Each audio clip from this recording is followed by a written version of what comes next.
Wema. Mdogo. Sawa mdogo. Marahaba. Umekuja lini huku? Mimi huku ninakaa miezi miwili mdogo. Kwa sababu mimi kuna sehemu naenda, kuna kikao cha muhimu hapa cha mama wenzangu.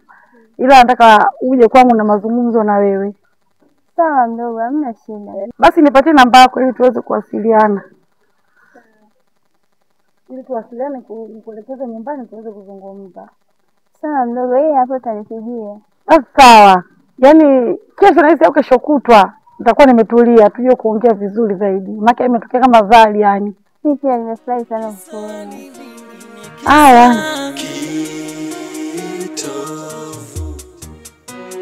Kuna watu hawana huruma. Kisa nini kisa? Mkubwa, kwa nini hauji nyumbani? Mwanangu, sio kwamba sipendi mimi kuja nyumbani. Natamani sana nije nyumbani. Na pia nimekumisi sana mwanangu. Mkubwa, wewe muongo, unadanganya kila siku hauji. Ila kuna mambo ambayo yameingiliana. Ndio maana nashinda mimi kuja nyumbani. Na kingine kwamba kesho kutwa ni birthday yako.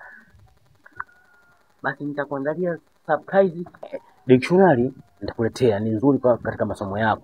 Utajifunza masuala ya Kiingereza na Kiswahili.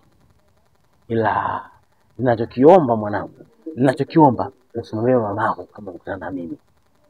Nikisikia umemwambia, sitakuletea dictionary, sitakuletea apple na zawadi yoyote ile. Umenielewa? Nakupenda sana mwanangu. Nilikumisi, usimwambie mamako kama ukutana na mimi. Sawa? Basi mambo wahi nyumbani. Ukimwambia, naika ukimwambia. Kuna watu hawana huruma.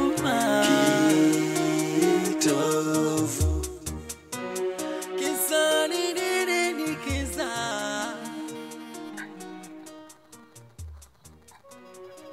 Mkuu. Ndio kijana wangu. Nimeweza kubadilika katika umbile la mjomba wangu. Na sasa nina uwezo wa kumkamata yule nyoka kirahisi zaidi. Maana hatujui chochote kinachoendelea. Nikiwa katika umbile la mjomba wangu, au mjomba wangu tayari anamsona yule nyoka. Na maana nikiwa katika umbile la mjomba wangu na uwezo wa kumkamata kirahisi zaidi. Na anajaa kwa zangu. Unaliona je mkuu?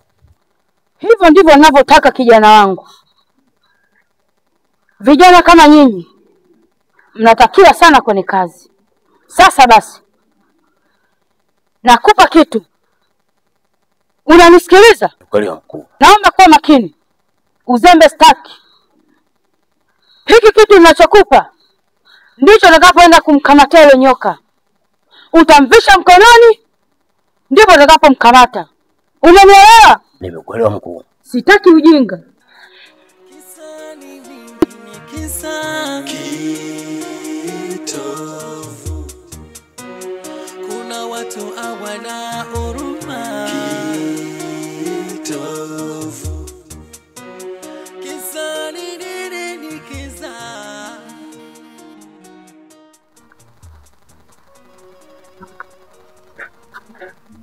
Ndio kuona. Maana kila siku unanikimbia. Sasa utanipa lini hela yangu?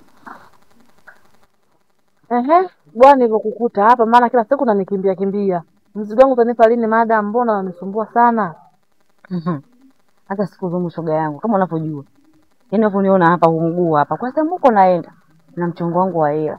Utanielewa? Kwa nini nafanya harakati zangu afu nitakuletea mzigo wako hata usijali.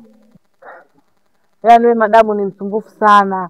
Unajua ni msumbufu alafu wewe ni mbabaifu. Yaani mimi najuta sana ise. Mambo mengiana shoga yangu. Lakini hata usijendelee nitakupa. Huko la kwenda mipango iwe mizuri, mipango iwe mibaya, mimi hela yangu utanipa. Si umenielewa? Yaani hapo mimi nimemaliza. Maana kama kuvumilia sana tu, ila sioni mwafaka wake. Sasa mimi nimekuelewa. Acha mimi niende huko.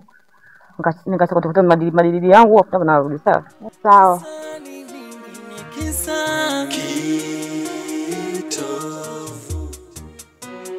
Kuna watu hawana huruma. Maisha mpaka lini? Kila siku mimi ni mateso. Mume wangu hataki kunielewa, dada zake hawanielewi. Haya maisha ya mateso mimi nitaishi mpaka lini? Na hizi mimba, hatima yangu mimi ni nini? Shafikia umri wa utu uzima, nahitaji nipate familia yangu. Wenzangu wanaitwa mama, mimi nitaitwa mama lini?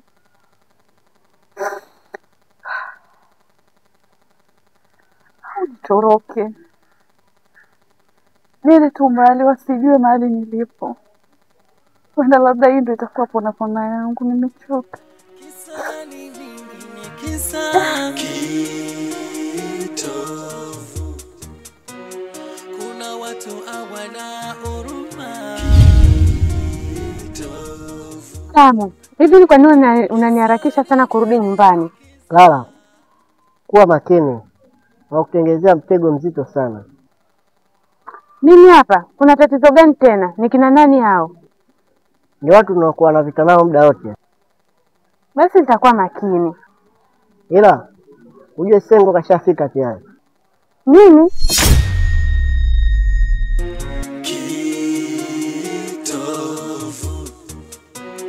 Kuna watu hawana huruma.